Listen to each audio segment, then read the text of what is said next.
Hello and welcome to Pepsi MTV what's up the voice of Youngistan. मेरा नाम है होजे और आज के टॉप न्यूज में we tell you how to take care of your FYJC online admissions. Facebook पर एक मूवी बनने वाला है। ऑल्सो मॉनसून सीरीज में देखिए how to prepare for the monsoons and Youngistan tells us how far will they go for their men. अब वक्त आ गया for Youngistan news. Maharashtra 10th standard results आज आउट है। बाप रे बाप, how did you fare? Send us an email, send it to whatsapp@mtvindia.com और इस साल से आप अपने एडमिशंस कर सकते हैं ऑनलाइन। सो वी डिसाइडेड कि हम लोग खुद जाएंगे वेबसाइट पे to help you out. Here's what you have to do and what you shouldn't do. पहली बात तो मेक श्योर कि आप वेबसाइट पर जाकर और उनका स्टेप बाय स्टेप प्रोसीजर पढ़ ले। आपके कन्वीनियंस के लिए वेबसाइट पर एक मॉक फॉर्म भी है। So this is what you have to do. Online form fill out करो, उसका प्रिंट आउट ले लो, उसे सबमिशन सेंटर में सबमिट करो। उसके बाद आप अपना सबमिशन सेंटर अपने वार्ड या जोन के थ्रू फाइंड आउट कर सकते हैं।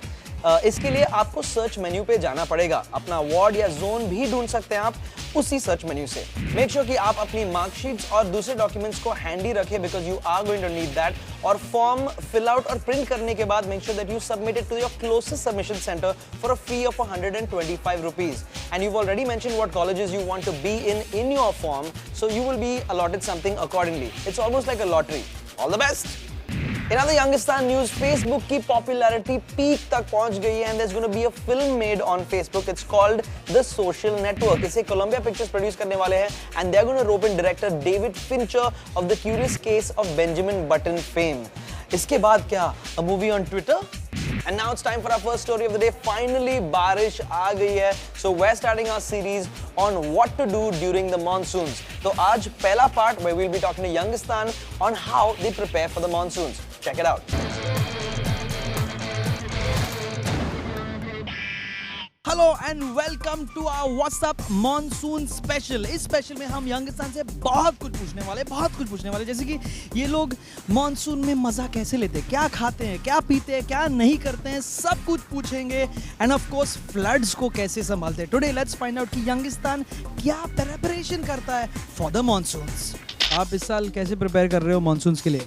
नई विंडशीट्स लेके रखे हैं, छाता लेके रखा है। I have an umbrella right now with me. Fancy windcheater लिया लड़कियों को इम्प्रेस करने के लिए थोड़ा। तो अपनी गर्लफ्रेंड को आप विंडशीटर में लेके नहीं घूम सकते, so I will go for umbrella. मैं 3/4 लूँगा बहुत सारे। रेडियो ट्यून करेंगे और वेदर फोरकास्ट सुनेंगे।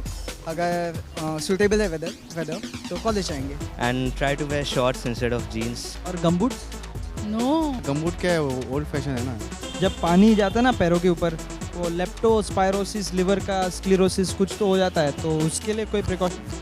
मैं टफ गाय यार, आई डोंट थिंक सो मुझे कुछ ऐसा होएगा। आपको अपने पैरों के ऊपर प्लास्टिक बैग रैप करना चाहिए। प्लास्टिक बैग तो बैन है, ऐसा नहीं होता है। Why are you carrying an umbrella? मैं प्रिपेयर्ड हूँ इसलिए। Still, it's not raining. बारिश के लिए हम सब कुछ ना कुछ तो प्रिपरेशन करते ही हैं। अगर हमारी गाड़ी में प्रॉब्लम्स हो तो हम उसे जल्दी से रिपेयर करवा लेते हैं। हम रेनकोट, सबसे लेटेस्ट विंड शीटर या अम्ब्रेला, रेन फुटवेयर खरीदते हैं, so we are ready to face the monsoon.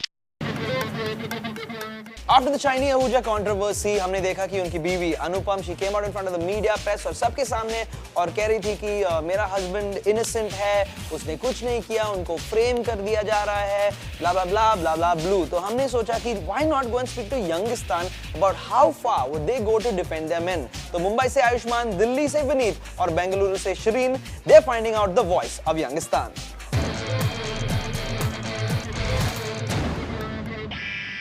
It's all over the news. Her newspaper, her channel यही इंसिडेंट कवर कर रहे हैं और शाइनी ओजा अपना फेस कवर कर रहे हैं क्योंकि allegedly is raped his own 18-year-old made.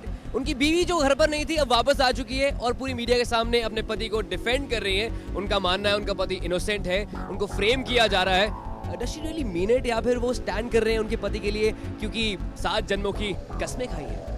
If your man cheats on you, तो आप क्या करेंगे? Go out and just slap him in public and like, dude, why did you do this to me? I cheat on him to get back at him or something like that. I would have screwed him up. You would have screwed him up. Would you support your man if he was convicted of a crime? I probably would, but I don't think I would go public with it. See, if he was doing self-defense, I would obviously support him. If it was totally his fault, I would be really disappointed, but I don't think I'll support him. Obviously, I'll support my husband. Even if he's wrong, I'll support him. I would have divorced him. अगर उसने आपको मारा, like any physical violence or violation, then would you take it? No way, टूट पड़ती उसके ऊपर. I would trick him into hugging him and then kick him in the crotch. I come from a Punjabi family. I really wouldn't take it. he would be suffering a lot. तो अपने boyfriend को कभी किस चीज़ के लिए आप कभी forgive नहीं कर सकते हो? If he sleeps around with someone else. Breaking someone's trust. Dumping, ditching.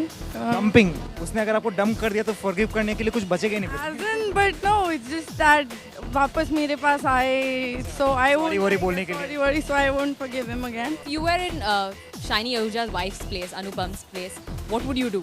I would actually find out what the truth is, and if at all he would be wrong, I wouldn't support him. And if she's supporting him, and if he's really wrong, she shouldn't do that. I probably wouldn't be as supportive as she's being right now. I think there's on some levels, a little fakeness involved. But I would feel angry on some level, but I definitely wouldn't make a big scene of it, not now when he's going through that. I would certainly not, I don't know, stand by him the way she is, because if he's in jail for raping his maid, he wouldn't see my face again, honestly. According to Youngestanis, so choti moti cheezein are forgivable. But when it comes to cheating or beating, you're going to get your ass kicked. So I think the general consensus is that Delhi की यंगिस्तानियाँ बहुत ही ज़्यादा strong है. वो अपने boyfriends को कभी माफ़ नहीं करेंगी. अगर गलती से भी उन्होंने चीट कर लिया तभी माफ़ नहीं करेंगी. So I think guys in Delhi are going to have a tough time. Back to you guys. जैसे कि आपने देखा कि यंगिस्तान के बहुत एक्सट्रीम व्यूज हैं, वो अपने बॉयफ्रेंड्स को माफ करने के बिल्कुल मूड में नहीं है. लेकिन फिर भी I think cheating and rape are totally different. Cheating फिर भी कई बार एक्सेप्ट कर लेते हैं, लेकिन rape is totally unforgivable and it's really gross. Kambakkht Ishq में Denise Richards the hot Bond girl ने एक पैशनेट किस शेयर किया अक्षय कुमार के साथ. अपेरेंटली ये किस 2 मिनट लंबा था. It's a long kiss. But फिर भी डेनिस ने कहा कि Akshay Kumar is undoubtedly the sexiest man in Bollywood and he's a great kisser. Which brings us to the Pepsi MTV What's Up poll of the day. हम आपसे पूछ रहे हैं, do you think Akshay Kumar is the sexiest man in Bollywood? SMS hi या ना to 56882 and let us know the voice of Youngistan. कल हमने आपसे पूछा था, is journalism dead? 48% ने कहा हाँ, sensationalism has taken over. And 52% ने कहा ना, we still get genuine news these days. Okay, जाने से पहले don't forget हम लोग ट्विटर पे हैं, www.twitter.com/mtvindia और आपके रिजल्ट्स हमें भेजिए, send it to whatsapp@mtvindia.com. How well did you fare? और भूलना मत, you can watch us हर दिन ठीक 12 बजे only on MTV. This is Pepsi MTV What's Up, the voice of Youngistan.